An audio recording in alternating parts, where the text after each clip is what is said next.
of stress or strife, for the people is there.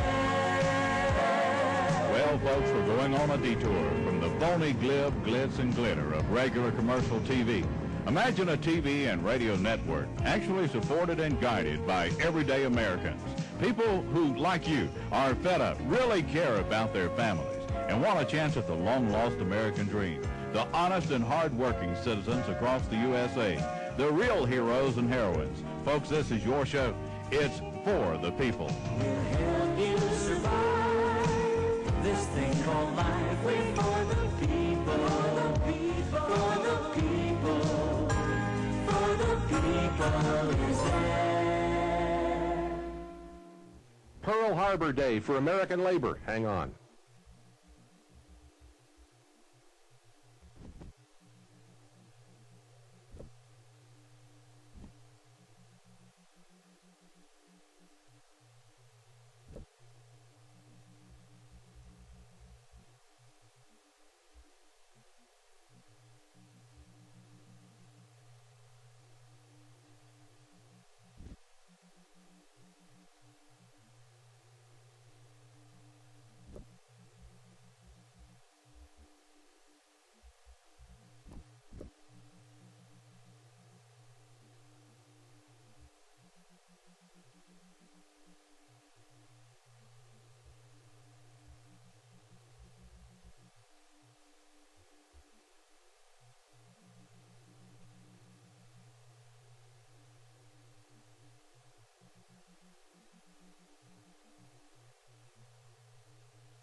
Hi, everybody. Hello there. Chuck Harder for the people. We have a real hootenanny this hour because we've got a lot of folks as guests, and they are from all over the USA. Let me first of all bring in our guests who are in Decatur, Illinois.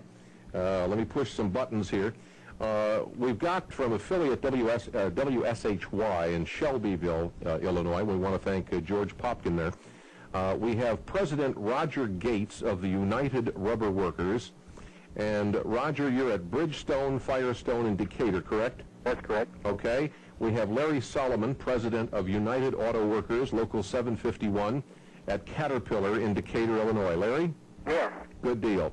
And from his office, we have Dave Watts, President of United Paper Workers International Union at Staley Manufacturing in Decatur, correct? Yes, Jack. How are you? Good deal. Now, gentlemen, I also have in Washington, D.C., at our Washington Bureau, economist Pat Choate, who's going to ride shotgun with us. Pat, are you online? I am. Hello, Chuck, and hello, everyone. Now, gentlemen, let's just set the stage here. As part of selling the AFL-CIO on NAFTA and GATT, you gentlemen were promised a strike breaker replacement bill. And that would have said that if you had gone out on strike, there would be no replacement workers. Is that correct? There could still be replacement workers, but they wouldn't be permanent. We would still be able to reclaim our jobs when the strike was over and we went back to work. Okay. All right. Now, gentlemen, and if you would identify yourself before each one of you talk so we know who's who. That's Larry Solomon. Okay. Larry, what is the situation there at Caterpillar in Decatur, Illinois? Right now, we're kind of on hold. John Deere just got a tentative agreement, and they'll be voting on that Saturday and Sunday. And we're hoping that, once that's out of the way, that the UAW will be able to focus all their efforts, on the Caterpillar struggle. Okay, the Caterpillar struggle. What really is it, in a nutshell, for somebody who says, "Oh, so what? Means nothing to me." Why would somebody listening to this radio broadcast or TV broadcast want to even care? Well, what we're involved in now is an unfair labor practice strike.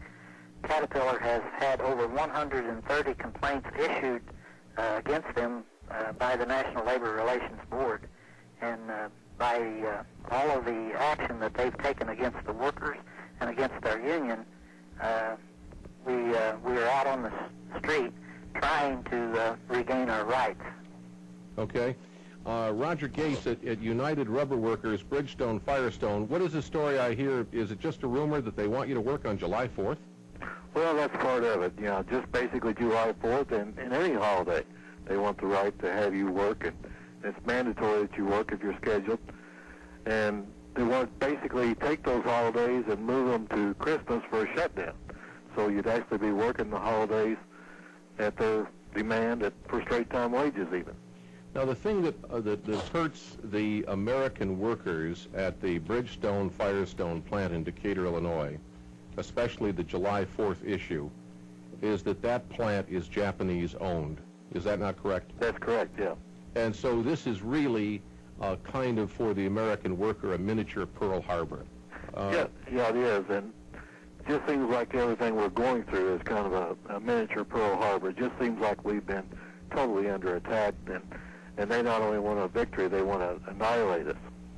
They want to turn you into serfs, I guess, huh? Well, it's at this point, I think they just want to totally eliminate us. I mean, everything they've got is union busting and people busting, and basically what it looks like they're going for is a new workforce and total elimination of us. All right, at Staley Manufacturing in Decatur, Dave Watts, what's your problem? Well, we've got the same problem that the auto workers and the rubber workers have got. We've got multinationals that have got a great deal of money, and they want to completely control the workforce. They've got major concessionary packages on all three of these negotiating tables that strip away workers' rights collectively accomplished over many, many years. So what you're saying is that the unions aren't trying to go forward. The unions aren't trying to get more money or better working conditions. You're just trying to hang on to what you got. Absolutely hang on, and they are out to take it much, much further back than our people at Staley, and obviously with the auto worker, rubber worker, are willing to allow that to happen. You know, not too long ago, the Wall Street Journal had a front-page story about a fellow who owned a factory in Louisiana, and he told his employees when they were trying to unionize that he just simply closed the plant and go to Mexico. And he said, there's no chains on your feet, nor mine either. I can move anytime I want. Essentially, he told them that they didn't have him by the throat anymore. Is Mexico an option here? Yes, it is with, like Staley. Staley being a food industry, a wet milling, corn grinding industry.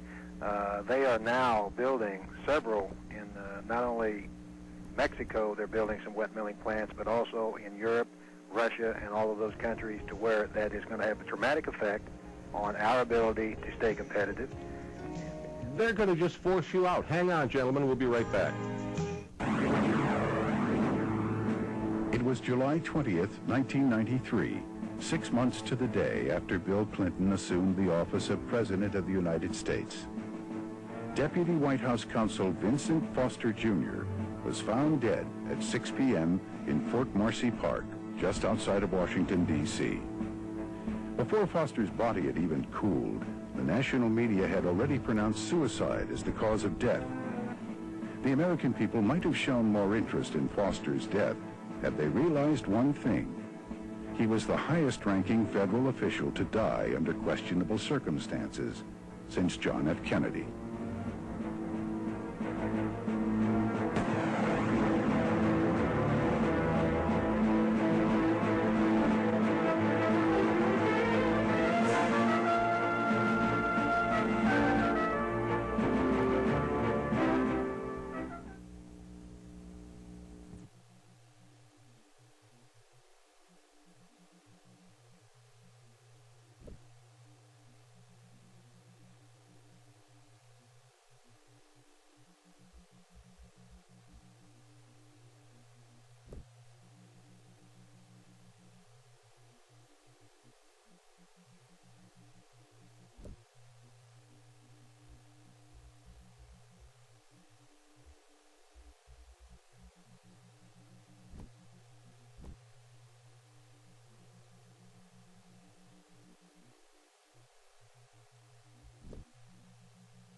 We are back. Pat Choate is with us in the Washington studio, and I have the gentlemen back on the line now, and they are in Decatur, Illinois. We're doing this by conference, and we have with us President Roger Gates of United Rubber Workers in the Bridgestone, Firestone area there in Decatur, Larry Solomon, President of United Auto Workers, and Dave Watts of United Paper Workers International, and they are at Staley. Now, Dave, you said that Staley is already getting ready to move plants around the USA. Is that not true for both Bridgestone, Roger Gates, and Larry Solomon? What is Caterpillar doing? Caterpillar has already built plants in the South and have been moving unionized plants to the South where they can get cheaper non-union labor, and that continues to be a problem with us to this day. What about overseas? Yes, we have plants in Japan and in Brazil and in Europe, so Caterpillar is pretty well spread out all over the country. So, or over the world. So, they're globalizing Caterpillar. Okay, so we got a problem with Staley. We have a problem with Caterpillar. What about Bridgestone, Firestone? Are they not going south of the border also? Well, they're already south of the border. I mean, they're all over the world. I mean, they're in Brazil also, and of course, it's a Japanese-owned company, so, you know, their home base is in Japan. Here in the United States, their move seems to be towards Tennessee. That's where their buildup is at here in the United States. And right now, I think they would be building a new plant down there if it wasn't for the economy suffering in Japan a little bit. Tennessee, of course, is one of the favorite United States, one of the individual states that the Japanese seem to like the most because it is very similar to their weather back in Japan. Is that not? Pat Choate, you're an expert on Japan. Where's this all going? Well, what you're seeing in Decatur is the precursor of a fight that's going to happen all over the country. And the fight with Bridgestone Tire is particularly important. What happens with the Japanese is in their own country, they have stamped out the unions. In the 1950s, they essentially stamped out all of the major unions. And so what you find is the workers, when they're employed by a company, there'll be a company-controlled union. Now, as the Japanese companies came to the United States, they were willing to accept unions such as the rubber workers or the in a few other industries, the workers. But once they're here now, and once they have a massive investment, what they're doing is, I believe, making a test case on Bridgestone. They're going to see if they can get by with destroying the union, putting in permanent replacement workers. And as a measure of this, the Secretary of the Labor, Bob Reich, has attempted to mediate. He's attempted to meet with senior officials of Bridgestone, and Bridgestone is literally stonewalling the U.S. government. They're pushing this. As for Caterpillar, let's keep in mind, is Caterpillar was the company that helped lead the alliance to create NAFTA and was one of the leading companies lobbying for GATT. So what you're seeing here is a real test case in Decatur. And if Bridgestone succeeds, if Caterpillar succeeds, if Staley succeeds, what's happening there is going to be in the future of most workers inside this country. This is a very historic thing that's going on in Decatur. So what we have here is a last stand. If this is These are major test cases. I mean, if the Japanese can wipe their unions out in this particular industry, and if the public will tolerate the Japanese corporations acting in the arrogant manner in which they're acting here, then you can bet they're going to be doing this in every industry where they have unionized workers. Right, and of course, with Caterpillar and these other companies, they'll then just give the workers the option: take wage cuts, do without benefits, or we'll go to Mexico. Gentlemen, is Pat Choate off the mark or on the mark? I think he's right on the mark. This is Roger Gates. I think he's got it nailed down pretty close. And one thing they did when they come in here, the Japanese, they were real friendly about it. I mean, they no longer want us called employees. We were associates. And it was get along. And then along comes contract time, and it's no longer get along, you know. Then it's just straight confrontation, and they want you to take cuts. Yeah.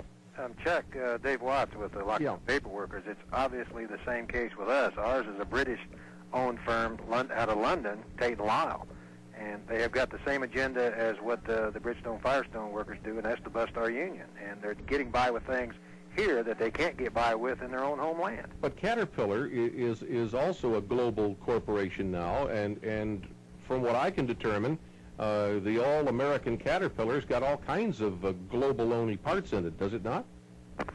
Yes, where Caterpillar is a little different than the other companies is that they really have no competition. In any country you go to, Caterpillar is the leader in the earth-moving industry. So I can't see why that they really need everything from the workers to say that that they've got to remain globally competitive, because they are the leader and they're making these large profits. They're just driving down labor and rounding up profits is what Caterpillar's doing. But don't they have some Japanese competition now at Komatsu and people like that? I mean, I've seen a number of these big backhoes with Japanese names. Speak about that for 30 seconds, if you would. Well, Komatsu at one time was really coming after Caterpillar. They were expanding their plants, and it looked like that they were going to come into this market and really try to take Caterpillar on. Mm-hmm. But Caterpillar, being as big as they are, was able to fight back, and they were able to keep their prices steady for a while, which made it tougher on Komatsu. The yen versus the dollar came more in line, and which made it easier on the American companies. And because of that, Komatsu was not able to expand and really take Caterpillar on.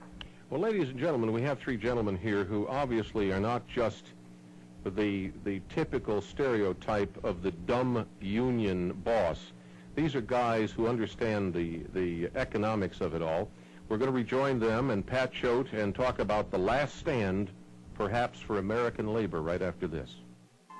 The news reporter tells it like it is, and everyone can afford it. News that can either make or save you money and tell you what's coming. Example, before the last election, we told you that Bill Clinton was involved in the Mena, Arkansas mess of dope and money laundering. We told you about Clinton and Whitewater, Campobello, Castle Grande, shady bond deals, cocaine, and strange deaths around him. While other media laughed about stories of flying saucers, we got the actual U.S. government documents proving that it wasn't so funny. Is there secret testing and alien abductions? Now the Wall Street Journal and New York Times cover stories we broke years ago. Don't miss an issue of the News Reporter. It's mailed to your home every 2 weeks for just $19 a year. To order, call with your Visa or MasterCard 24 hours toll-free to 1-800-888-9999 or send check or money order for $19 to News Reporter, 3 River Street, White Springs, Florida, 32096.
We are back. And I don't know about you, ladies and gentlemen, but is this what we would call a last stand? Roger Gates, Larry Solomon, Dave Watts, who wants to take this? Is this the test? It almost feels like we're at the Alamo. Pat Choate, with record profits from all these three companies? Are they... Well, what I find amazing here is Business Week reports that corporate America this last year had record profits. Certainly Caterpillar is an enormously profitable corporation, as are the others. And yet, what we're finding is this is ultimately not being done for control issues. This is being done to squeeze the workers so that over the long term, the corporations will have to pay less, they can increase their profits, and will have total control of the working conditions inside those factories. The workers are losing an enormous amount of rights. I'll tell you something else that's very interesting about these three strikes simultaneously. You see nothing about it in the establishment media. Well, nothing. It's totally off the radar screens. But I can absolutely guarantee you, if these foreign corporations win in Decatur, they will use this model around the rest of the country. Well, and it'll drive down wages of working people. You know, it's a sad thing that whenever you go to the store now and you buy something that says AT&T, it no longer is made in the USA. I'm very, very upset about that, ladies and gentlemen, I must tell you. When you see so many proud American names, whether it's General Electric or RCA, you see made in some other country. Now, the question I have here for Dave Watts is, wasn't one of the last things we had left as a nation was food? Yes, it was, and probably the more sickening part of that is this food industry, such as what Staley is in, is one of the most profitable return businesses in the world. And these concessions are very unnecessary, but they're certainly real.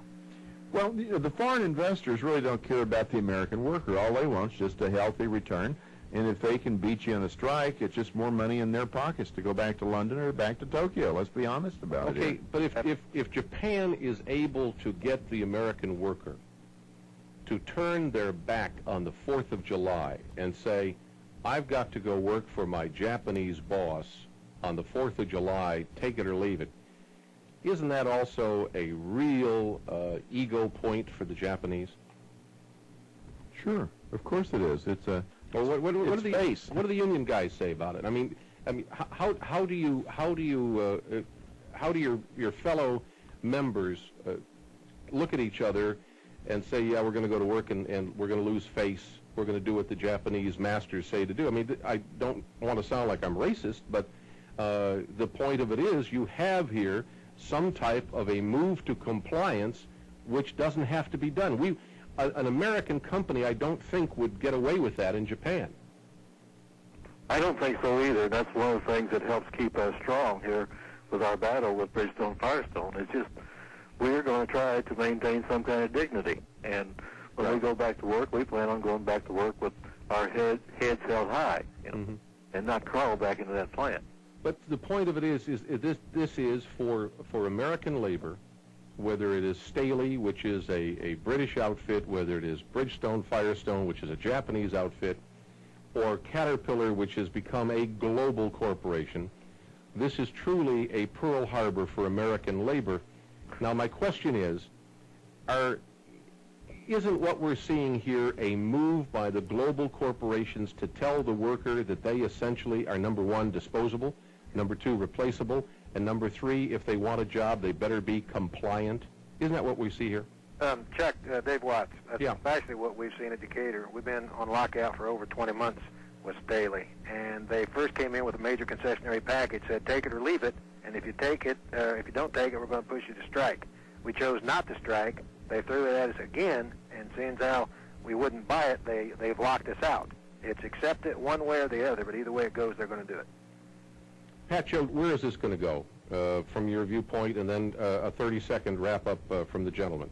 Well, You've got about 10 seconds. if America tolerates it, it's going to happen to every other worker in the country. It just means less standard of living and a decline in wages for all of us. That's what it means. Gentlemen, 10 seconds. Yeah, this is Roger Gates. I think it's very clear if we lose here in Decatur, labor is going to lose all over the country. And not only just unions, the working man in general is going to lose. I think you've said a mouthful, gentlemen, both of you, all four of you. I want to thank you very much. All we care about, ladies and gentlemen, is you and the American dream. Wow, what a videotape, the MENA connection. All about dope, the CIA, guns, money, and how you buy politicians. People, what a video. It's $19.95, $4 shipping and handling. If you live in Florida, you add the tax. Call 1-800-888-9999 and get your copy now, or just simply write to us at For the People, 3 River Street, White Springs, Florida, 32096. Anything that you purchase will also include our catalog. And in it, you'll see additional videotapes about the CIA or World War II. Stuff that you've always wanted to know about, but you could never find the tapes. Pick up the phone, give us a call, take the news reporter, it's $19 a year, take a membership, $15 a year, get the MENA tape, get involved. It's your country. The For the People Telephone Ordering Center is online around the clock every day for your ordering convenience. Hi, my name is Patrick. It's my job to make sure that your order is shipped the very best way. And if you're not sure of the titles available, please ask. For the People stocks plenty of videos and books on all types of self-help, consumer, and public interest topics. Just have your Visa or MasterCard ready and call 1-800-888-9999.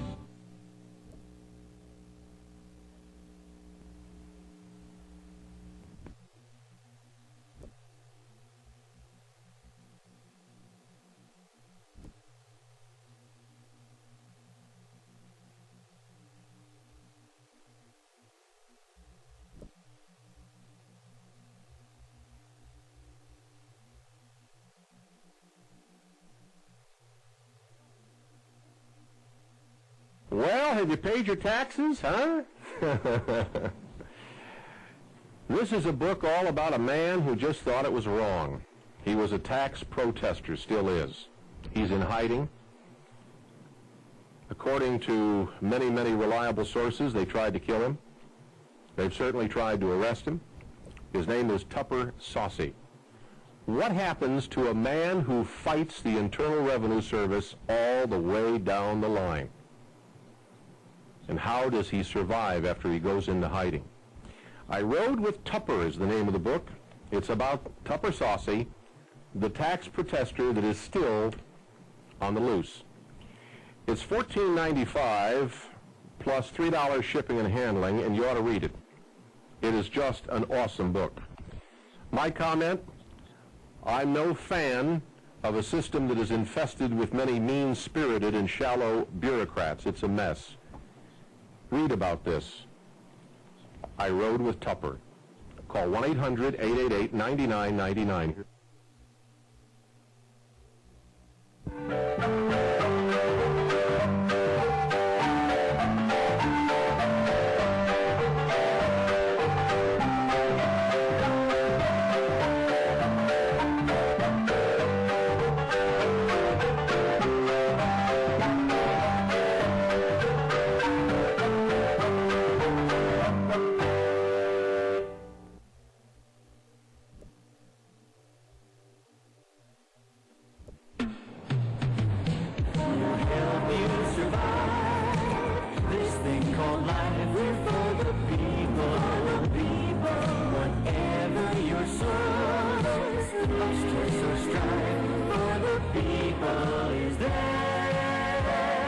Well, folks, we're going on a detour from the phony glib, glitz, and glitter of regular commercial TV. Imagine a TV and radio network actually supported and guided by everyday Americans. People who, like you, are fed up, really care about their families, and want a chance at the long-lost American dream. The honest and hard-working citizens across the USA. The real heroes and heroines. Folks, this is your show. It's For the People. We'll help you survive this thing called life. We're for the people. For the people. For the people. For the people is there. Well, Shazam! This NAFTA and GAP thing's going to be just wonderful. There's going to be jobs, jobs, jobs. That's what Bill Clinton said. Did he lie?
Hi, everybody. Chuck Harder for the people.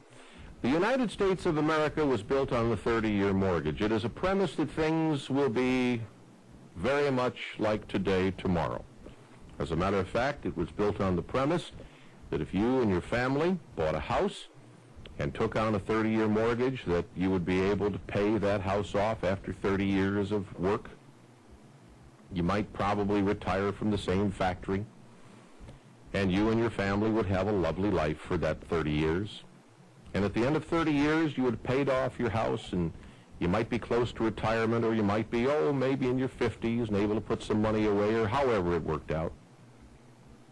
But that was the basis of the American dream, the 30-year mortgage. You went to work when you were 20, and 30 years later, the house was paid for. And probably, let's see, if you went to work when you were 20, that's 30, 40, 50, there's your 30 years. At age 50, the house would be paid for. Then between age 50 and 65, you would be able to put some money in the bank, what we call a little nest egg, so you and your wife, or however it worked out, could retire. Age 65, you got the gold watch, and you could go down the road of life, camping or fishing or enjoying your golden years. That was then, this is now. Today, instead of being able to pay off that 30-year mortgage, workers are getting letters. Letters like this. I'm going to read it word for word. Dear employee, this letter is to notify you in accordance with the provisions of the Workers' Adjustment and Retraining Notification Act, WARN Act, or Plant Closing Act, of a plant closing. There will be a plant closing at the Lee Apparel Company, Incorporated, plant located at 2401 Southwest Parkway, St. Joseph's, Missouri. The plant closing is expected to be permanent. The plant closing will commence on October 30th, 1995. The expected date you will be separated is December 29th, 1995. There are no existing bumping rights applicable to the plant closing. The company has provided notification to the St. Joseph plant closing to the Missouri Division of Employment Security Office in St. Joseph, Missouri. If you have any questions, you may contact blah, blah, Human Resource Manager. Well, there you have it. People with 30-year mortgages, people who thought they had a job. 511 people out of work. Cheryl Riggs is a shop steward, and Cheryl Riggs is a union president of the UFCW. Cheryl, what happened? We don't know. It was just like a bombshell to us. Well, was the plant profitable? Yes, it was profitable. I had just done some research, and in 1994, they had a gross profit of $1,584,418. The company itself? Yes, the company itself, the VF Corporation. Who owns Lee? VF does. VF is the plant. All right, now, how about the Lee Apparel plant where you folks worked? The Lee Apparel, the profit, I know we put out 4 million pairs of jeans per year, but I don't know what the profit is or anything at this plant is, but I do know at the plant that we have excellent quality, efficiency, the lowest cost per unit, and we have an excellent, we don't have very much turnover either, because we've been the #1 plant in the reorganizations. I knew we was in the 1980s, but I don't know where we was in the 1990s. All right, now Cheryl Riggs is union president of the UFCW. What happens to your union after the plant closes? There's no reason for you to exist, is there? No. We're gone too. We're gone as a union also. December the 29th. We won't be united no more. We'll go our separate ways. What do you mean you won't be united? Well, our union won't be here no more. It's gone. You will cease to exist. We'll cease to exist, yes. So what you're saying is that the Lee Apparel Company didn't say we're afraid of a strike. They didn't say we want lower wages, we want job concessions or wage concessions or benefit concessions. They just simply said to you, goodbye, we're moving the plant. Where are they going? They're going to Mexico. And as of right now, they have one plant. And as of this morning, I found out they are in plans for a second one and a third one and more. In Mexico? In Mexico. Well, what do you say to Bill Clinton, who promised you and all the other Americans this wouldn't happen? I know, but it has happened. And as of yesterday, when we was at our meeting, now we're presenting our finalization. Cheryl, hang on a moment. Let me do a break, and we'll be right back in 2 minutes. Don't go away. Just stay with us. The ever-increasing struggle of the working class in America to survive job losses, rising interest rates, tax increases, and our failing economy make it difficult for us all to maintain our fading American dream. Providing education, understanding, and response to consumer needs, this is the cornerstone of the For the People organization. For $15 a year, you'll receive 4 quarterly magazines full of information you won't read anywhere else, followed by a consumer information guide, how to squeeze the lemons and get lemonade.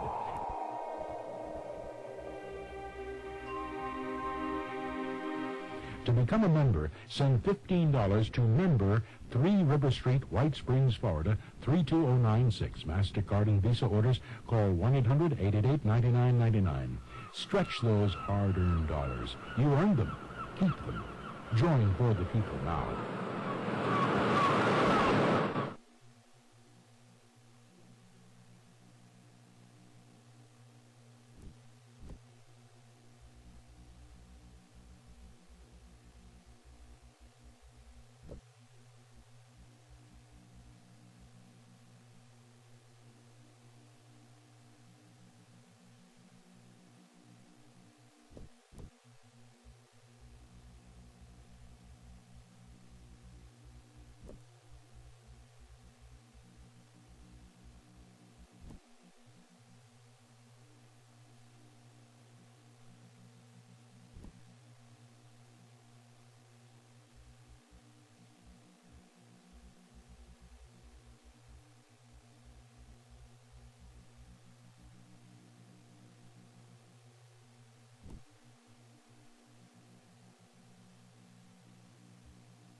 We were promised as a nation that the North American Free Trade Agreement and the GATT agreement would not do this. We were promised as a nation that there would be jobs, jobs, jobs because of NAFTA and GATT. Why, it would be a dream come true. My friends, as we predicted and we told you so, it is a nightmare. It is a nightmare that has just begun. It is a nightmare that, if it continues, will devastate this country. Now, back to you, Cheryl Riggs.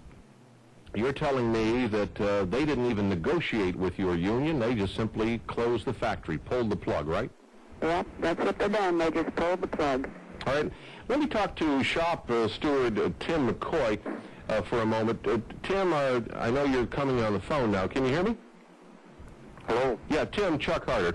How you doing? Good.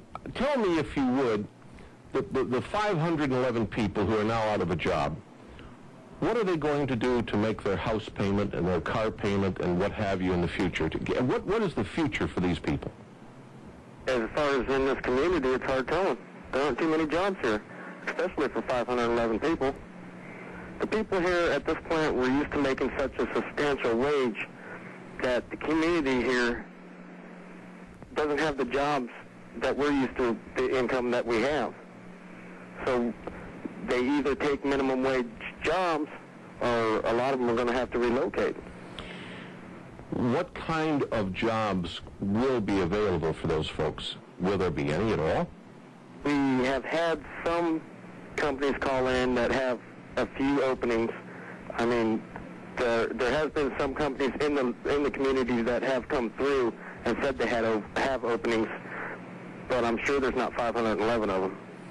What kind of money did the average worker at the Lee plant make a week? Average. Average, how much an hour? Approximately $8.50 an hour. Okay, so if the average worker there was making $8, what kind of benefits were available?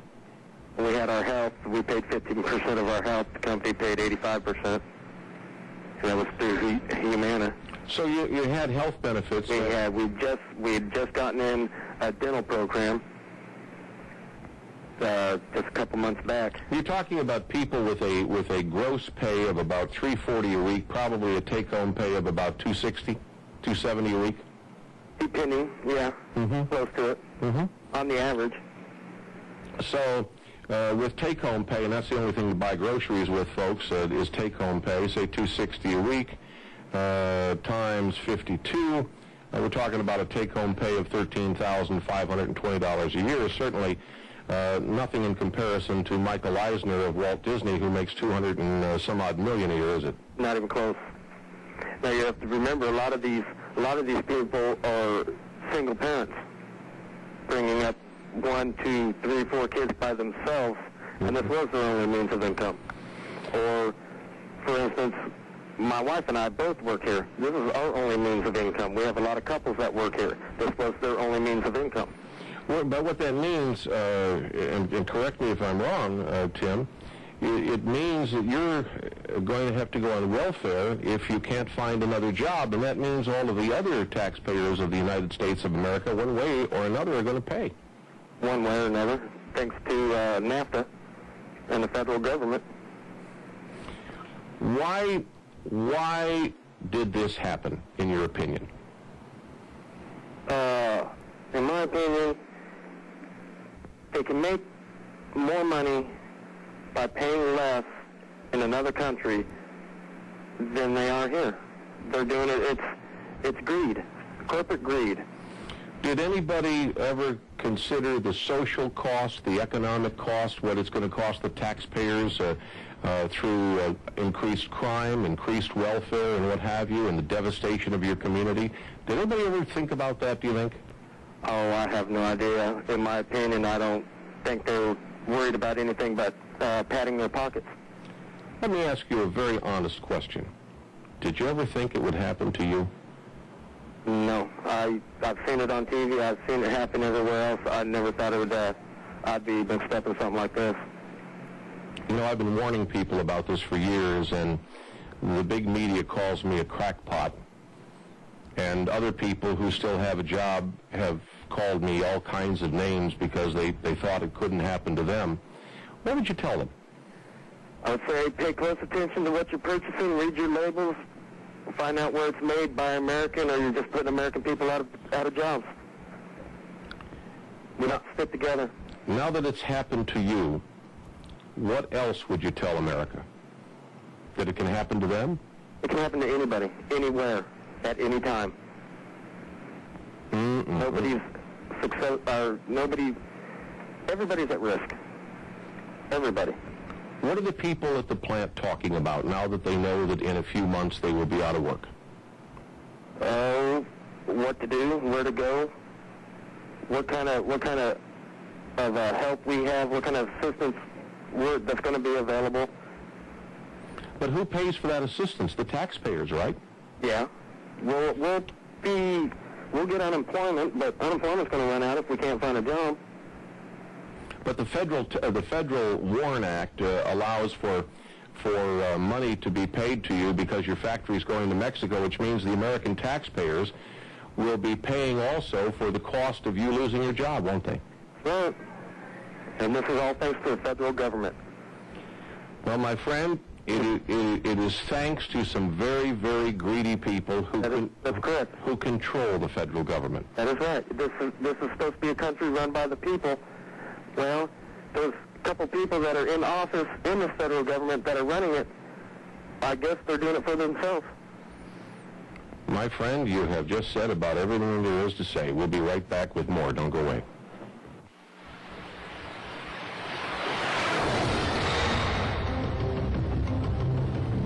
Challenge the rapids of deceit and scandal that is whitewater.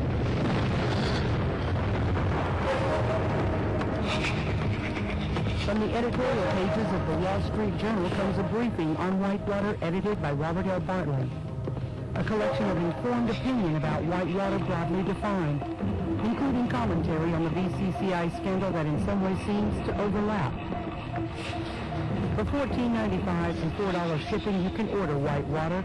Using Visa or MasterCard, call 1-800-888-9999. Send check or money order to Whitewater, 3 River Street, White Springs, Florida, 32096. The reader who reviews this chronicle will understand what has happened so far and be alert and prepared for future turns in the tale. Whose hands are in Whitewater?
We're back. We're talking to Tim McCoy. He's a shop steward at the Lee Jeans plant.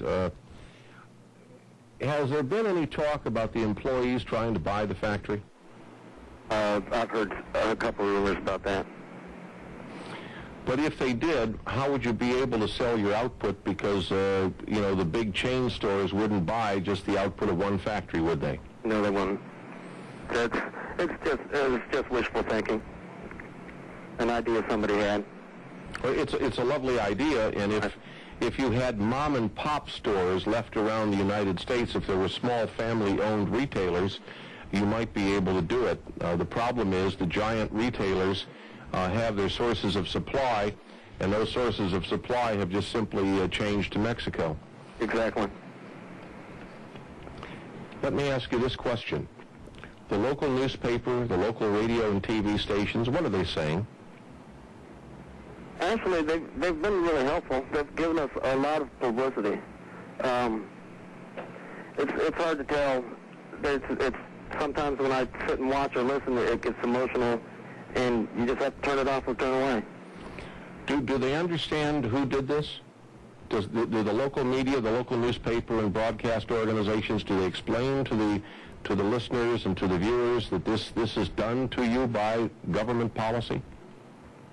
I wouldn't necessarily say they've gotten in that far. It's more of what kind of help can they bring us, and informing the public that of the tragedy that is going on. Okay, let me talk to Cheryl for just a moment, if I may, because I think what is the big question to ask, and it's a sad question, but a true one. Cheryl, are you on the line? Just a moment. Okay.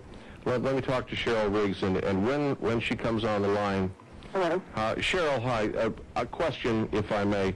Okay. Is it true that the employees at that factory just a short time ago were told not to worry about their jobs? Yes, in May of this year, I don't know what his title is, Lambeth. Mr. Lambeth came to our plant. He's the president of Lee. He came to our plant and told us go ahead and make major purchases because our jobs are secure. In other words, all of the people who work there were told go ahead and buy that new stove or that new refrigerator or get that new car, or don't worry, put that kid in college because this plant is not going to go anywhere, right? That's right. That's right. And then what happened? Monday of this week, they told us they were closing the plant permanently, and it will be closed December the 29th. Did they give you any opportunity to make any kind of wage concessions? Was there any kind of opportunity for negotiation? No, they just came in and told us Monday, then they had their negotiator from Lee here and the executive board. We came into the conference room and he had a final agreement typed up, had us look at it, and we did negotiate back and forth on severance pay. And but that's it. Just in other words, goodbye. Yeah, goodbye. No. How many other plants in your area have closed recently? We got about a minute left. Recently, are you talking just about Lee? Well, in our community in 1993, we had two major plants close, Sherwood Medical and Montfort, and they had employed over, I think, a little over 2,000. They had lost their jobs. Where did they go? In 1993. Where did they go to? Well, we have some of the employees here. No, but where did the plants go to? They shut them down. They closed down. Did they go to Mexico? I don't know where they went, but I assume that everything's going to go to Mexico before long. All right. There ain't going to be nothing left in the United States. And the name of your union, please, is what? We are the National Apparel, Garment, and Textile Workers Council, 104G, and we're under the United Food and Commercial Workers. United Food and Commercial Workers. Yes. Which means that union has just lost 511 members. Yes. I'm very sorry, Cheryl Riggs, and tell Tim McCoy I'm very, very sorry, but if nothing else, we have brought your plight to America and to the world on shortwave. The fact that the promise of NAFTA and GATT is becoming nothing but a nightmare, and it was the biggest lie of all to America. And I want to thank you for being with us. Thank you for inviting us. You bet. And God bless you and good luck. Thank you. You bet. Well, there you have it, my friends. Another plant closing, another big lie, another disaster. When will it stop? When will Washington realize that they're hurting the good people of America who obey the law and pay their taxes? And they're firing the customers. We'll be back.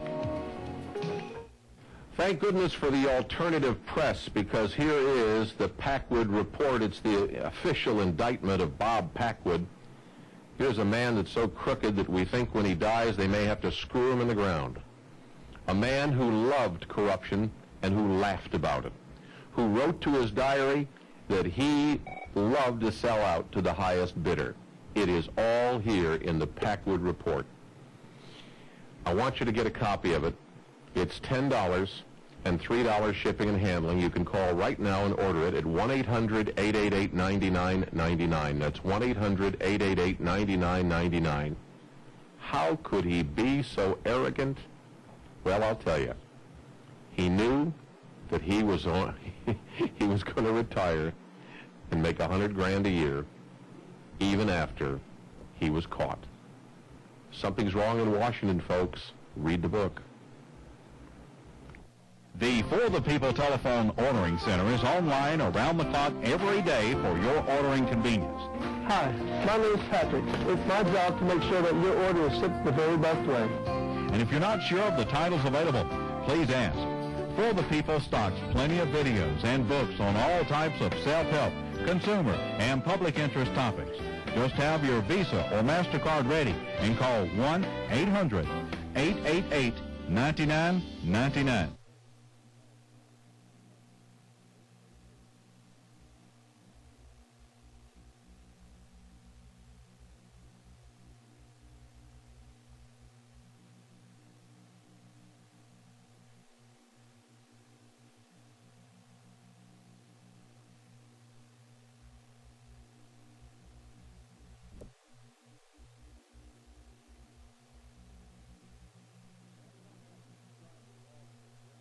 Well, you don't have to subscribe to the Wall Street Journal to realize that money means so much in today's society, and sometimes you run out of it. That's when you need these two books. Start with this one called Back Off. It tells you what to do when the collection agencies are making your life miserable. It's called Back Off.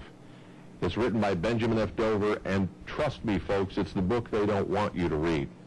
It's $14.95, $3 shipping and handling. Call our bookstore and order it now. If you're really in head over heels and you've got to get out of debt and you don't know how, here's Life After Debt. It tells you step by step all the things I've talked about over the years on how to get a clean, fresh start. $16.95, $3 shipping and handling. Now, I don't care which book you get or whether you get both of them. If you got money trouble, it's money well spent. Order either book now. Simply call our bookstore at 1-800-888-9999. That's 1-800-888-9999.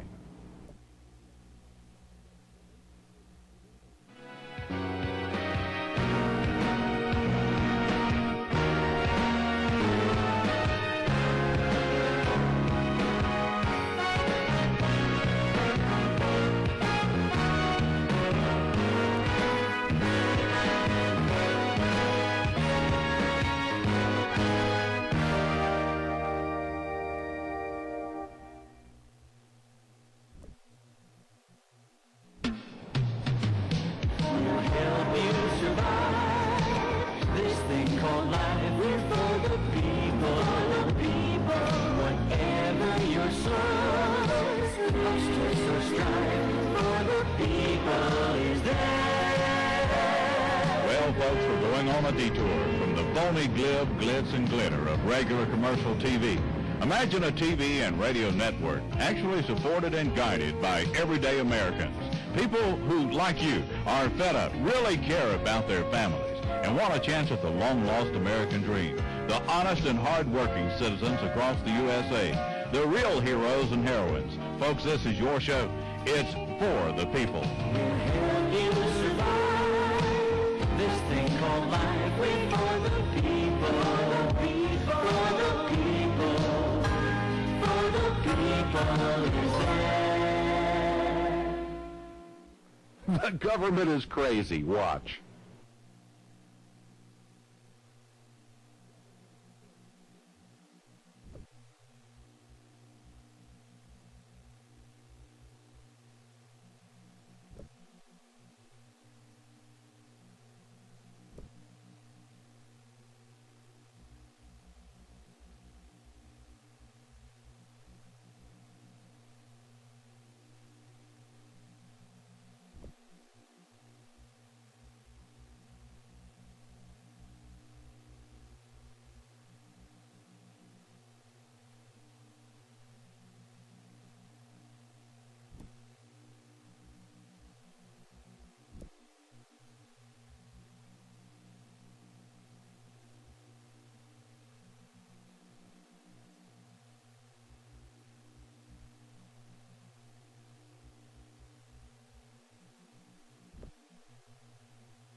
We're in a conversation with Pat Choate in Washington, D.C., and Professor Martin Gross. I'm Chuck Harder, and this is For the People. We've been talking about all kinds of things, including the Japanese, free trade, the plight of the United States of America.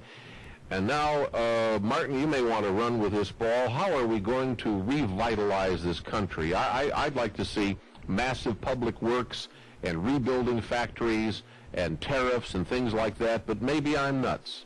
No. You're what they call a crackpot, which is translated as a visionary. Let me read you from my book, The Tax Racket. Just one paragraph. Sure. Just a few years ago, the anti-tax crowd was dismissed as crackpots. American politicians taxed and spent with the promise of Nirvana tomorrow as long as we handed over our wallets today. Well, tomorrow's arrived, and it turns out that our bloated, wasteful governments at all levels are the true crackpots, apparently determined to weaken the economy and destroy our independence. So we've been living under a 40 years of crackpot administration, and now we visionaries have got their number, and we just have to keep pushing and pushing. Well, what in the world are we going to do to get this country straightened out and turned around? Actually, I'm quite optimistic. I'll tell you why. Here you've had 42 years of Democratic administration, and a lot of false policies, a lot of false Republican policies. I used to be an official of the Democratic Party as a young man before 1972, and George McGovern ruined the party. And we're making progress. The progress is a philosophical progress, which is the most important, nothing like the pen. We used to think that more goods and services from the federal government, no matter how much is bankrupt us, was good. Now we find out that it's not good. We also find out that the government is a wastrel. So we've got an idea across that the American people now finally understand that a government project is generally a bad project. It took a long time to do. Now the next thing, on the question of trade. At first, 1 million people lost their job. They say, well, it's worth it. Now people are beginning to say, well, is all this worth it? All the people are losing their jobs. People are making $22 an hour, maybe in Walmart. And where does the militia come from? The militia, the crazy militia, comes from the fact that people can't go in next door to a factory and make a decent wage. As I say, they have a choice, either working at Walmart for $7 an hour or buying fatigues. Well, that's a miserable choice in both directions. They need a manufacturing job. Well, how are we going to get that? When the economy builds, when the exports build, when we get the national sales tax, factories will come back. But we also have to do what the Europeans do. The Europeans can't invade. Japan can't invade Europe because they just want to let them. They sell half the number of cars there that they do here. So instead of screaming and yelling, we tell the Japanese, how about a voluntary restriction on the number of cars of Japanese origin at 12 or 13%. The Japanese will scream and say, well, no, we want you to do it voluntary. But if you don't do it voluntarily, then we're going to put a 100% tariff. So instead of just picking out these luxury cars, like a Target, we just do it across the board. Or we say, look, you've got 23%, you have to voluntarily next year 22, and in 10 years you'll be down to 12, and then we'll be good neighbors. Meanwhile, we're selling a half of 1%. We've got to go up 1, 2, 3, 4, and your dealerships have to change. And if not, forget about America as a market. Without the Japanese goods, this country won't be harmed an iota. All right, what happens? What happens if you say, well, the Japanese have got to stop exporting here? How are we going to get our color TVs? How are we going to get our video cameras and our VCRs? I think we might be able to make them. Well, I understand that, but Pat Choate, you've got to help me here. Pat, you realize that the Japanese have the choke technology. They have mini choke technology. Explain that, will you? A choke technology is a piece of technology that all other products must have. Semiconductors is increasingly a choke technology. If you don't have a semiconductor in most products today, that product doesn't work, from automobiles to VCRs. Now, what is happening is the Japanese have attempted to dominate that market. They do not dominate the market, however. What would happen in this country if the Japanese were forced out of televisions or VCRs, you'd have a flood of products that would then come in from Europe, from Thomson, from Philips, and Siemens, and other countries. See, the Europeans would not let the Japanese take over those industries. They said these industries are important, not only for jobs, but also for defense and for balance in our economy. So what and they just simply said to the Japanese, you can only have so much, and that's that. Okay, but how come we were so stupid? Well, we were stupid, first of all, because we believed in free trade, and we're stupid in part because so many of our government officials have just simply been bought off, to be blunt about it. But there's a philosophical base here that we could also explore. You go back into the 1950s and you read the literature of Arthur Schlesinger Jr. and John Kenneth Galbraith, and take a look at one of the best-selling books of the late 1950s. It was something called The Affluent Society. And the basic thesis of that book was that the problem in America was not production and it was not jobs, because we could produce more than enough. We had plenty of jobs. That the problem was distribution, that we just weren't making sure that everybody got enough. And so for 30 years, we have had a philosophical mindset that said our real responsibility is for government to take things away from those who are making and give it to others. That the problem is not production. The problem is how do we give things away. Well, we were trying to cut up a pie in different proportions, when instead of we should have baked a bigger pie. Exactly. And now we're beginning to understand that if you bake a bigger pie, there's more to cut up for everybody. Now, we're going to do this, but it also means turning around the quasi-intellectual community, the academic community, a lot of my friends who are fuzzy-headed. Now, that's going to happen because our intellectual arguments are correct, but we need more intellectuals to understand, first to understand and then to explain to the academic community and to the journalistic community the truth. For example, lecturing to Congress. I testified before Congress recently, and I'm told by the journalists and by the congressional committees that we're spending $28 billion on welfare. So I go into my briefcase and I put out a catalog put out by the Congressional Research Service and Ms. V. Burke, and she says, no, we're not spending $28 billion. We're spending $384 billion a year on 81 different welfare programs with no central computer from 6 different cabinet agencies, all overlapping, and people could be getting $130,000 a year on welfare, and we wouldn't know it, and no one could know it because there's no correlation. Well, the congressmen don't have that because this particular catalog, cash and non-cash benefits for people with limited income by V. Burke Congressional Research Service, has been read by 3 Americans, V. Burke, the typist, and Martin Gross. So we've got an education process, educate the journalists. New York Times keeps saying... Well, how did the Congress react when you brought this out? They can sort of open their mouths. They ask for copies, naturally, but they open their mouths. Now, the New York Times keeps saying $28 billion. Why? One program, AFDC. The Washington Post says it. We have to educate the media. We have to educate the Congress. We have to educate the university. This is a big job, but I must tell you, we're beginning to make headway. The crackpots are beginning to look like visionaries. It's a sad commentary when the people who are right are called wrong, and the people who are right, who are trying to save the nation from a fate worse than death, are called the most awful, awful names. That's the way it always has been. Always will be that way. Right. The American Revolution was done by 15% of the American people. New York City was the center of British sympathy. They entertained the British soldiers in their homes. Up in the wilds of Connecticut, they were Yankees and Patriots. The minority who have vision have always been the ones with the responsibility to do the job. Now, I must tell you, the intelligent community that we represent have to start educating the David Rockefellers. Well, they have to explain that chasing the interest in Mexico on the debt is less important than having jobs. And then maybe Mitsubishi will foreclose on Rockefeller Center. Well, maybe David Rockefeller got a wake-up call, but I want to make sure that the country doesn't perish. We'll be back.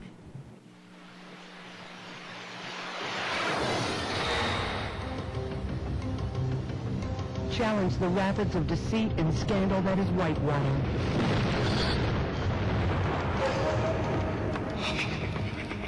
From the editorial pages of the Wall Street Journal comes a briefing on Whitewater edited by Robert L. Bartley. A collection of informed opinion about whitewater broadly defined, including commentary on the BCCI scandal that in some way seems to overlap. For $14.95 and $4 shipping, you can order Whitewater. Using Visa or MasterCard, call 1-800-888-9999. Send check or money order to Whitewater, 3 River Street, White Springs, Florida, 32096. The reader who reviews this chronicle will understand what has happened so far and be alert and prepared for future turns in the tale. Whose hands are in Whitewater?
Okay, we are back in Washington, D.C. We're having a bit of a hootenanny here today. Pat Choate and also our good friend Professor Martin Gross, who's written a book called The Tax Racket. That's his newest. You are what we call in the trade, Martin, a prolific writer. Yes, I don't play golf. I don't exercise. I barely walk. So what do? I read everything that is printed, including Kellogg's cornflakes boxes. Yeah. And I write, and I do it every day, and I love it.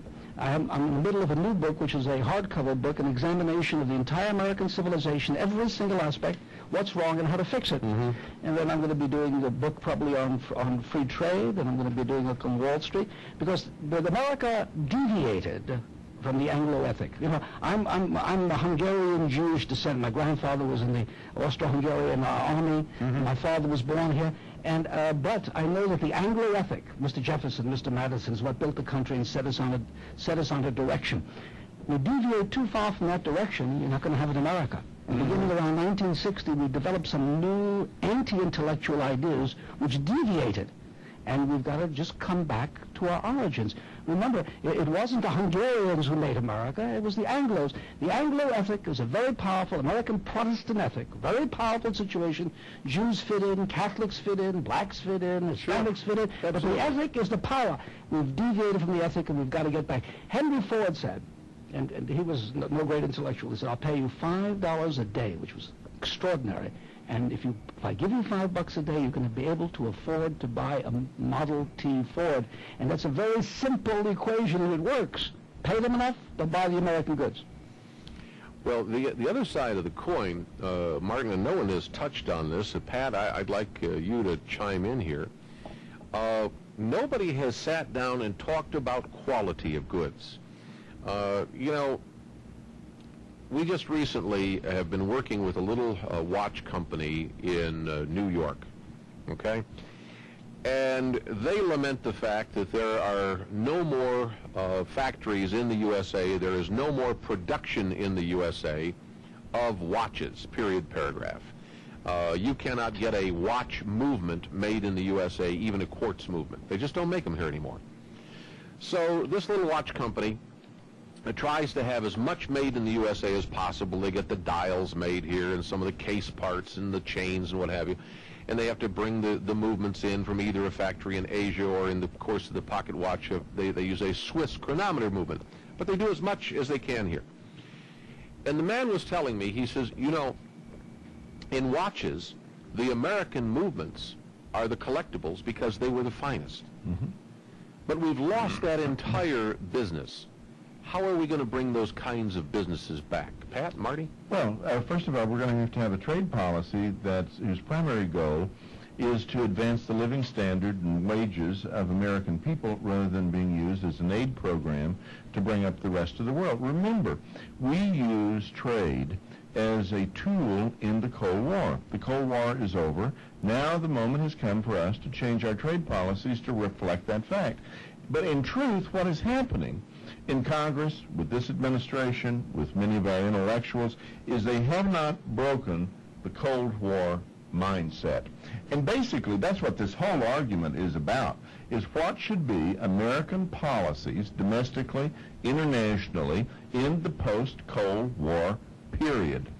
If you maintain corporate taxes, my plan deals mainly, not totally, with individuals. Now let's say look at the corporate world, where perhaps for a while we'll continue to tax corporations on their profits.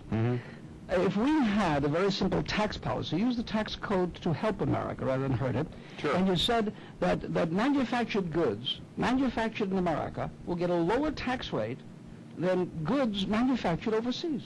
So if it's a 34% corporate rate and you make it 26% on American goods, and you make it 41% on foreign goods, you're giving a tax. We have used tax incentives throughout our history. It's a very simple process. So the guy who's going to move from South Carolina to Dominican Republic sits down with his accountant. He says, hey, if we move to the Dominican Republic, we're going to increase our profits, but we're also going to lose the tax break. So let's not do it. Plus we have transportation. Exactly. So basically, everything is set up to destroy America. There isn't anything that we have that's not set up to destroy America inadvertently.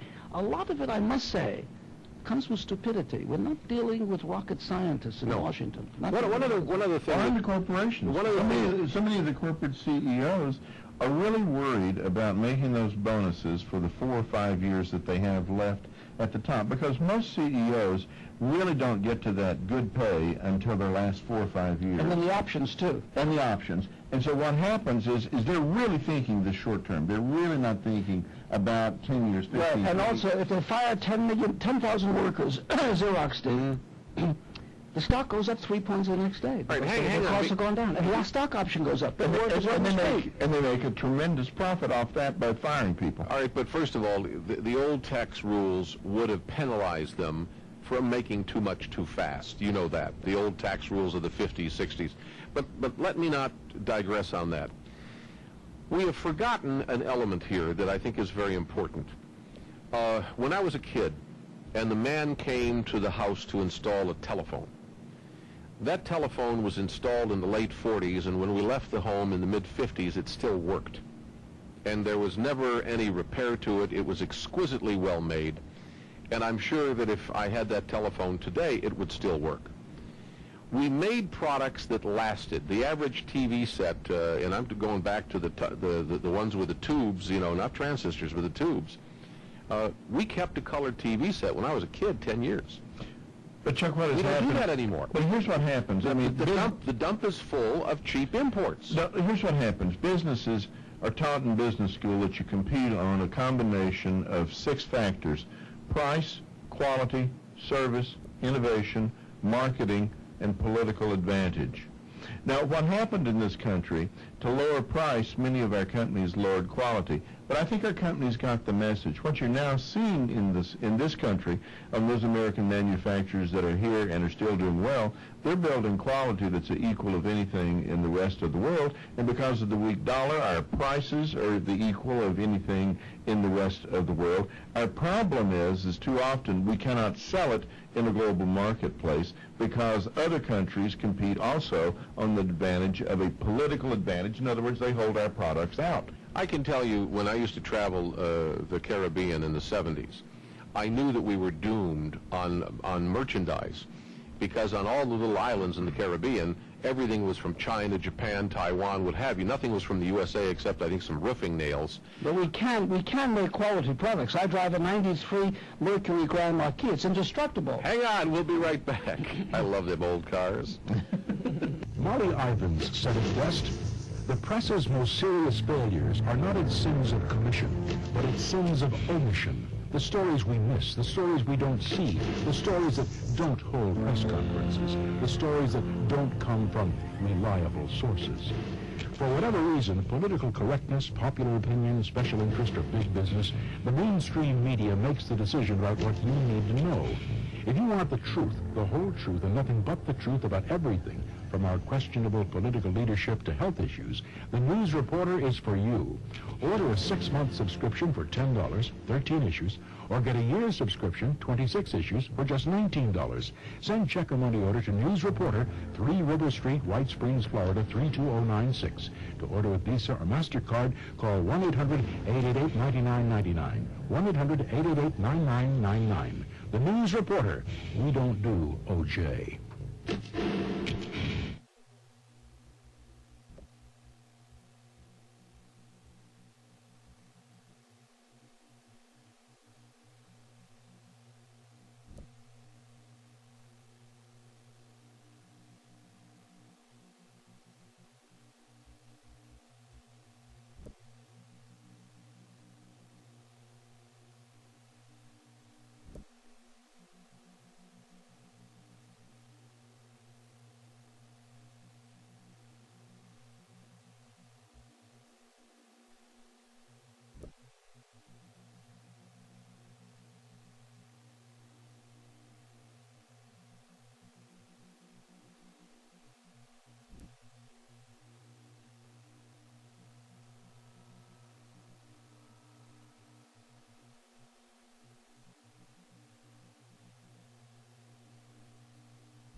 We are back.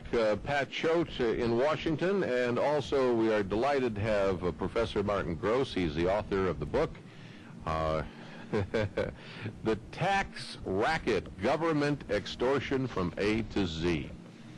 Well, gentlemen, I think we've just about healed all the wounds of the United States, but somebody's got a parting shot. Who is it? Right now, you buy stock for $25,000, you hold it for 20 years, you sell it for $50,000. The government says you made a profit of $25,000. But you lost $25,000 because simple inflation over the last 20 years is 300%. So the $25,000 has to go to $75,000 to break even. But the government doesn't care because either they know nothing about economics, but I suspect they know a great deal. They just sort of crooked in their philosophy. We have to change the whole tax structure. Inheritance tax breaks up corporations. What do we get? We get $11 billion, 1% of the budget, and we have an industry that size and accountants, lawyers, in order to get around. We invent ideas that destroy us. We've got great family businesses that are destroyed by this. And farms, and the people have a house worth $600,000 or together $600,000. The government says, well, now you have to pay me inheritance tax. You've eliminated your exemption. But they tax you on what they think the house is worth, then you got to go dump it in the market because they only give you 9 months to sell it.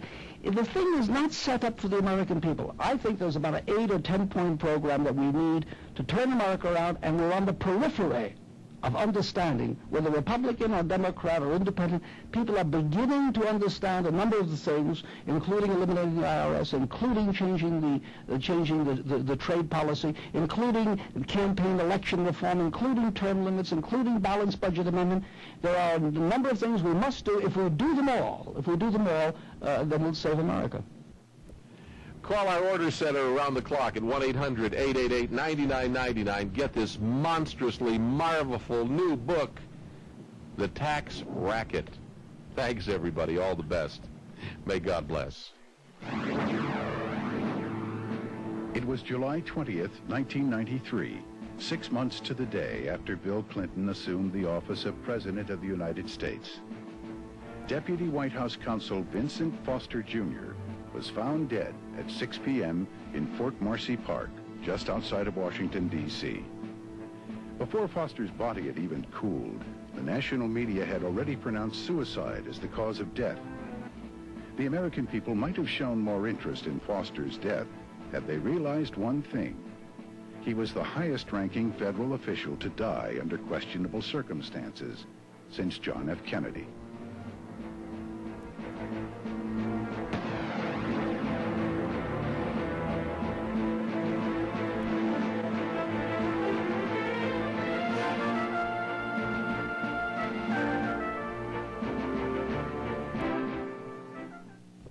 The For the People Telephone Ordering Center is online around the clock every day for your ordering convenience. Hi, my name is Patrick. It's my job to make sure that your order is shipped the very best way. And if you're not sure of the titles available, please ask. For the People stocks plenty of videos and books on all types of self-help, consumer, and public interest topics. Just have your Visa or MasterCard ready and call 1-800-888-9999.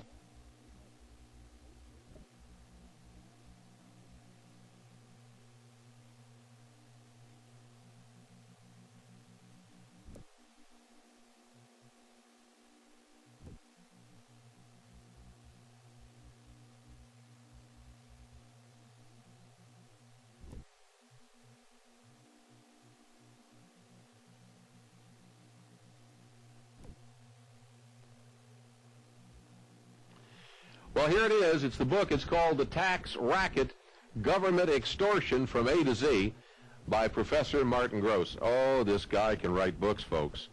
Let me just tell you a little bit about the taxes that you're getting zorched with. How about airport taxes? That's right. All kinds of taxes you never knew about. You pick up the telephone, you're paying a tax. You buy a beer, you're paying a tax. Taxes are everywhere. The problem of it is when it's all said and done, they're taking too much, and it's hurting the country. This is the book that tells you all about the tax racket. You knew something was wrong all along. Here's your chance to find out. It's just $12, a couple of dollars shipping and handling. Call 1-800-888-9999. That's 1-800-888-9999. It's $12 plus $3 shipping and handling. If you live in Florida, you add the tax on the book only of $12. That's For the People, 3 River Street, White Springs, Florida, 32096. Call now.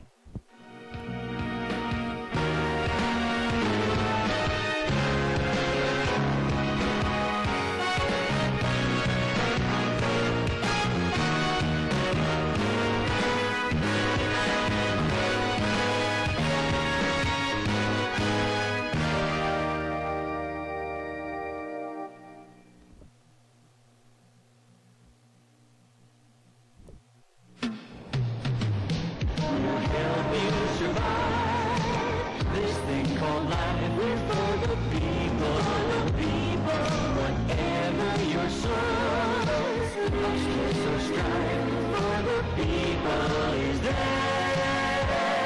Well, folks, we're going on a detour from the phony glib, glitz, and glitter of regular commercial TV. Imagine a TV and radio network actually supported and guided by everyday Americans. People who, like you, are fed up, really care about their families, and want a chance at the long-lost American dream. The honest and hard-working citizens across the USA. The real heroes and heroines. Folks, this is your show. It's for the people. We'll help you survive this thing called life. We're for the people, for the people, for the people is there. Is it an alliance to save jobs or just a joke?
Hello, everybody. Hi, Chuck Harder for the people. With us in Washington, D.C., Pat Choate. Pat, are you there? I'm here, Chuck. Hello. Good. Now, you've got some news for us, and I'm ready. What is it?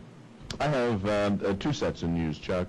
The first is upon the Japanese lobby's campaign out in California, where they have formed this front group called the Coalition to Save California Jobs, the Alliance to Save California Jobs. Shall we play the radio spot? Yeah, I mean, it's unbelievable. I've got it right here. Great. Political commercial announcement. I'm here at one of California's Japanese luxury car dealership. Business is pretty brisk today, but if trade sanctions are imposed on Japanese imports, they could soon be shutting their doors forever. Japan will probably lose a few luxury car sales, and a few thousand Californians stand to lose their jobs. But that's just the first shot fired in what could quickly escalate into a full-scale trade war, with California on the front lines. Japan is California's largest trading partner. Last year alone, we exported $13.2 billion worth of goods to Japan. Japanese companies directly employ 150,000 Californians, and when you count the companies who supply them, it adds up to over 250,000 California jobs on the line. The real loser in a trade war won't be Japan. It'll be California, and we just want President Clinton to know. We don't think California is a fair trade. This message was brought to you by the Alliance to Save California Jobs. You know, Pat, that reminds me of a group that was set up in Florida, which was Citizens in Support of Traffic Safety, and they finally got the seatbelt law passed in Florida. Who was behind it? Well, it was the big three automakers. It was a front organization to save them millions and millions of dollars. Well, this is what's happening here is the Japanese automakers have formed this group, and it turns out that they're financing it. Now, this is foreign lobbying. This is direct foreign lobbying. Right. Here you have the Japanese automakers set up a front group, and they're calling upon Americans to get the United States to bring pressure on their own government to stop the efforts to open Japan's closed market. The truth is, if the Japanese wanted to stop these sanctions, they can stop them in a nanosecond. Open your markets, Japan. Simple as that. Simple as that. And sit and think about this. The Japanese now have $65 billion trade surplus with this country. $65 billion. And so when we try to bring things into balance, what do?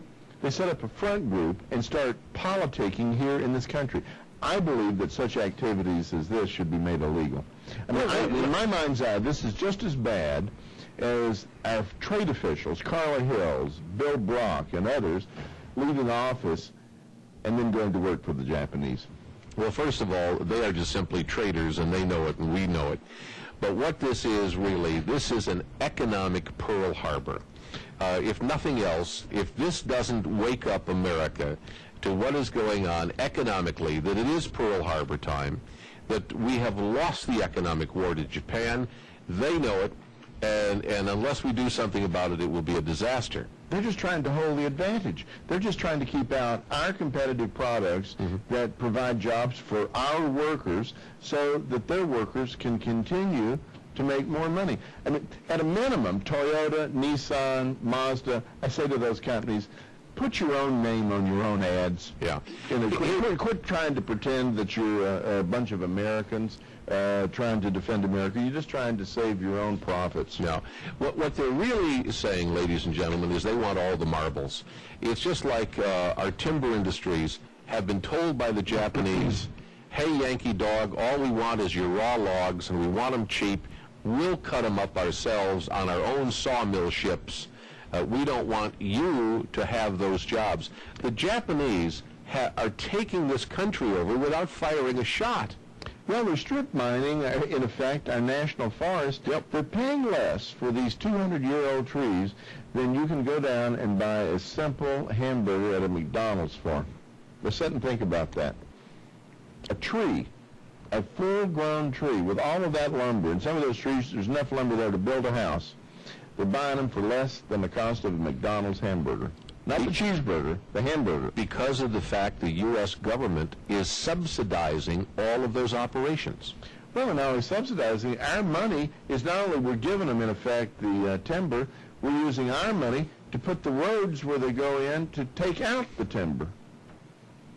We're subsidizing the Japanese operation of strip mining our forests, and then they have the guts to come over and buy ads on our broadcast stations to tell us that they're saving our jobs. You can't have it both ways. Well, here's the final indignity, the insult on top of the injury. Our major newspapers, particularly the leading newspaper in the country, the New York Times, does not want us to talk about this. It does not want us to talk, the American people, to talk about these issues. There is an editorial today called Ross Perot Yet Again, in which the New York Times attacks the idea. Hang on, hold that thought for a minute. We're going to do a break and be right back. The ever-increasing struggle of the working class in America to survive job losses, rising interest rates, tax increases, and a failing economy make it difficult for us all to maintain our fading American dream. Providing education, understanding, and response to consumer needs, this is the cornerstone of the For the People organization. For $15 a year, you will receive 4 quarterly magazines full of information you won't read anywhere else, followed by a consumer information guide, How to Squeeze the Lemons and Get Lemonade, as well as the Safe Money Book, a complete source to lead you through financial management. To become a member, send $15 to Member 3 River Street, White Springs, Florida, 32096. MasterCard and Visa orders, call 1-800-888-9999. Stretch those hard-earned dollars. You earned them. Keep them. Join For the People now.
We are back. Chuck Harder here in the center at White Springs. Pat Choate is on Capitol Hill in Washington, D.C.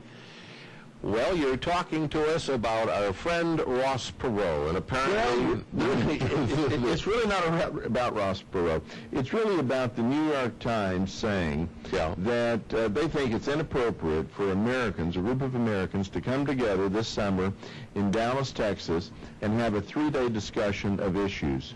This is one of the nastiest editorials I've ever seen the New York Times write, and I just want to read you some highlights out of this, Chuck. I love it when you do these things. Yes. Ross Perot says his audition for presidential candidates will be about issues, but of course it will really be about Ross. What better way for Mr. Perot to soothe inner doubts about his importance than to decree that the most powerful politicians in America must, on his whim, experience August in Dallas. Counting sunstroke a small price to pay for the White House, the Republican hopefuls are booking tickets. The Democratic chairman, Senator Christopher Dodd, says he too will go. Surely the Clinton administration will hold the line there. The notion that the leader of the free world would drop everything to pay court to Mr. Perot is unsettling. Still, it would not be surprising if Mr. Clinton considers it. After all, Mr. Perot has established himself as a uniquely churlish force in American politics. Certainly, there's never been a shortage of willful spoilers and third-rate hucksters. But Senator Bob Dole, Mr. Clinton, and all the others know that Mr. Perot is willing to spend millions of his own money just to ensure that one of them does not get to the White House. They also know there is a certain lottery-like quality as to what an individual proves to be a magnet for Mr. Perot's spite. Republicans tend to think of him as an ideological ally, but if anybody doubts that Mr. Perot is willing to pull out his pocketbook to stop a GOP nominee, he only need dial up former President George Bush in his Houston suburb. So far, only Lowell Weicker, the former Connecticut governor, is thinking about an independent candidacy. He has been bold enough to suggest that Mr. Perot's little summit meeting may involve something other than issues. We all know what it's about, which is to wheel and deal a little in Dallas. That's putting it charitably. Mr. Perot's action is driven by a unique kind of angry regret. Back in '92, he fiddled away something that comes to few people, that is a real chance to be president. When the tough questions came, he bridled and bolted. By the time he belatedly returned, he'd established himself as a world-class backseat driver full of advice but in no danger of actually taking the wheel. Having missed the prize, Mr. Perot now can only flap his arms, his money, and his spite. Now, you take this, and then you had Margaret Carlson on the Capitol game in the outrage of the week, saying it was an absolute outrage that Ross Perot would set up this event where people from across the country could come in and discuss issues. Now, sit and think about this event, Chuck. Here it is. August is not a pleasant time in Dallas, Texas. I grew up there. It's hot. It burns your hands when you touch your car if you've left it in the sun. And yet, so far, it looks like 9,000 to 10,000 people are going to pay their airline miles or their bus fees or their train tickets or the gasoline in their cars to come to Dallas. They're going to pay their own hotel room. They're going to pay a small fee that will cover the entire cost of the conference. It's not going to be subsidized by United We Stand or Ross Perot. You're going to have 10,000 people coming together, meeting with political leaders to discuss the future of this country. And the establishment, the elite, are going ballistic.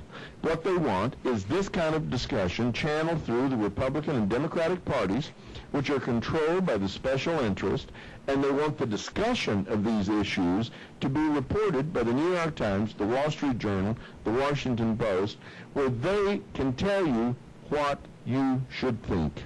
I mean, I find this absolutely astounding. The elite do not want us to meet, Chuck. Well, they really want control. They have had the ability to filter, and we have had, as you know, along the years, we have had as much news as the committee allows us to read. I talked to a gentleman the other day. He's with a rather large newspaper. And I said, do you have the news grid service? No, he said, I don't have that. I said, well, what do you have? He said, I got AP. I said, you can't run a newspaper on just AP? You've got to have more than that. Well, he said, we don't. And that's the problem. Well, then he's going to have the official and the correct view. I mean, that's what the establishment media is. It is the correct view and the correct spin. And time and time again, on issue and issue and issue, it is that correct spin that is presented to the people. A meeting, an issues discussion like this in Dallas is a threat to the status quo. Now, understand the elite do this all the time. The president and his friends every year over New Year's have the Renaissance Weekend. Now, those sessions, Chuck, are limited. Invitation only, a couple of thousand people. Can't get in there. You have the media elite, the corporate elite, the academic elite, the financial elite. They come and they have discussion. A condition for journalists and newspaper editors, if they go, is they cannot tell what they learned, heard, or said. Wait a minute, that's the same with the Council on Foreign Relations. Of course it is. Bilateral Committee, the Bilderberg Society. The meetings are totally off limits. Council for the Americas? Yeah, that's right. The meetings are totally off limits. And so the discussions about our future is okay for them behind closed doors. But a meeting where American people can come and have an open discussion, I'm sorry, that meeting should not be held, they say. Well, again, this is the elite, and they are the ones who want to define what reality should be. But they want to tell you that if you're losing your house, and if you're losing everything you've earned all your life because your factory closed and you can't find another job, that it's your fault. That it's not the fault of failed policy, it's your fault. Now, what they're going to tell 28,000 rocket scientists being furloughed at NASA, meaning being fired from NASA, what they're going to tell them, I don't know. But let's say you made a bad career choice. It's your fault. But we're going to retrain you to work at McDonald's. We'll be right back. Molly Ivins said it best. The press's most serious failures are not its sins of commission, but its sins of omission. The stories we miss, the stories we don't see, the stories that don't hold press conferences, the stories that don't come from reliable sources. For whatever reason, political correctness, popular opinion, special interest, or big business, the mainstream media makes the decision about what you need to know. If you want the truth, the whole truth, and nothing but the truth about everything, from our questionable political leadership to health issues, the News Reporter is for you. Order a 6-month subscription for $10, 13 issues, or get a year's subscription, 26 issues, for just $19. Send check or money order to News Reporter, 3 River Street, White Springs, Florida, 32096. To order with Visa or MasterCard, call 1-800-888-9999. 1-800-888-9999. The News Reporter. We don't do OJ.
The media against America, Pat Choate in Washington. Are they ever going to get it, Pat? Yeah, they are. But the only way that they're going to get it is the way it's always done in a democracy. Those who are out of the power loop are going to have to take the power. I mean, quite literally, what it's going to mean is the vast majority of American people are going to have to be educated on the issues. They're going to have to get out and vote in 1996. And the people who we put into office in 1996, when they do take power in 1997 and 1998, we're going to have to hold them accountable. We're going to say to them, don't go to Washington and just become like everybody else there. You know, don't go get seduced in to that system. We want you to make some real changes. So it's up to us. I'm confident that things are on the right path. I mean, the fact that people are worried is evidenced by the fact that the New York Times has actually run an editorial like this. Why in the world would the New York Times be upset with 10,000 people coming together in Dallas to sit and discuss the future of the country? Well, they're afraid that Ross Perot is going to have some input, and I think a lot of people in the media were very disenchanted with him, and then they spread that feeling to Mr. and Mrs. America through their writing and their speech. Well, they're disenchanted because they can't put their hooks into him. They can't buy him now. They can't buy him in the future. They can't intimidate him. I mean, that's part of it. Well, but they're still going to stick him for dropping out. The excuse that he used was something to the effect that the Republicans were going to disrupt his daughter's wedding. Mr. and Mrs. America didn't buy that. That's not a reason why you would stop your candidacy. Yeah, but I mean, this is just sort of double standards. I mean, the idea, look here in this editorial, where the Times says, the notion that the leader of the free world would drop everything to pay court to Mr. Perot is unsettling. Oh, I agree. Did anybody happen to see Bill Clinton last night on Larry King Live? I mean, really? I mean, the very idea of the president, he goes on Larry King Live, and they take breaks to do commercials. You got the president of the United States showing up on a show to sell products. I mean, this is nonsense. Hang on, Bill. We'll be right back after this commercial message. Unbelievable. Unbelievable. You would have thought that Tom Johnson, the president of CNN, would have had the modicum of dignity to say we have the president and the vice president, and we will do this commercial free. No. You would think that the president would have the wits to say, if I'm going to come on your show, you're not going to sell Toasties or whatever you're going to sell on breaks here. Shazam, I'm just so glad to be here. If it means we sell a little snake oil, that's all right with me. I just love it when the New York Times talks about the president, dignity, court. I mean, don't dare go down and talk to 10,000 Americans. I'll tell you one reason why the president probably will not go. He can't go to Dallas and have a discussion with the crowd that's going to be there and do a setup on all the questions where it's a hand-picked audience. He sure did in Montana. I mean, you saw some of those questions and some of those poor people. I mean, they looked as though they were trying to say, oh, now how did it, let's get them. It was as though the president were ready to coach him. Your question, sir, is, let me give it to you. Here's your question, Bill. The president was almost ready to finish the question. Right. And by the way, Bill, it's good to know you've got a government job. I understand that most of the people that were there in Montana at his, quote, town hall meeting had government jobs of some sort. Well, we've talked about this before. I mean, it would be so good for this country if the president would have real town hall meetings where you could take people, listeners such as here, where they could go to the meetings, stand up. There's no pre-screening except that you make sure that the president is safe when you get there, which is done every place. And at that point, have people who have their own questions, ask the questions, and let the president answer it. Wait a minute. Can you just imagine your wildest dream, okay? Bill Clinton lands the presidential jet at Lake City, rides in the limousine 12 miles. I'm going to go up and see my old buddy Chuck Harder at the Telford Hotel, and we're going to do a 3-hour radio show and just take them calls, and I'm just going to kind of talk with America. Well, it would be terrific. It would be terrific. I tell you what I would like is around the country do 5 or 10 sessions in cities like Denver, and do it in Atlanta, and do it in Florida, where you invite people, where you can have listeners to this network and this show up. Have it first come, first serve on the tickets. I mean, if the first person in line to get that seat, not the CEO of General Motors Corporation. No screening of questions. Pass the mic to whoever wants to ask the question. A lot of people are nervous in those circumstances. 10 seconds. But if they get the question out, that would be good. That would be democracy. But it's not going to happen as long as the current bunch of goofies disgraces the Capitol in Washington, D.C., and will the next bunch be any better? We can only pray. I don't know who they are. It's up to us to make it happen. Yeah. You've got to make it happen. Be a citizen, folks. Thanks, Pat. You bet. It was July 20th, 1993, 6 months to the day after Bill Clinton assumed the office of President of the United States. Deputy White House Counsel Vincent Foster Jr. was found dead at 6 p.m. in Fort Marcy Park, just outside of Washington, D.C. Before Foster's body had even cooled, the national media had already pronounced suicide as the cause of death.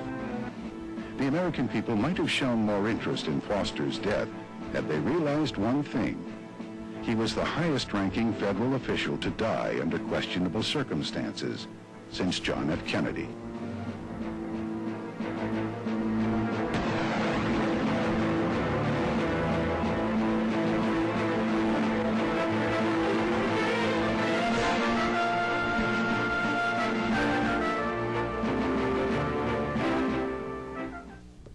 The For the People Telephone Ordering Center is online around the clock every day for your ordering convenience.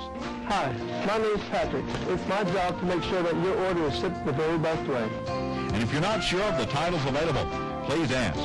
For the People stocks plenty of videos and books on all types of self-help, consumer, and public interest topics. Just have your Visa or MasterCard ready and call 1-800-888-9999.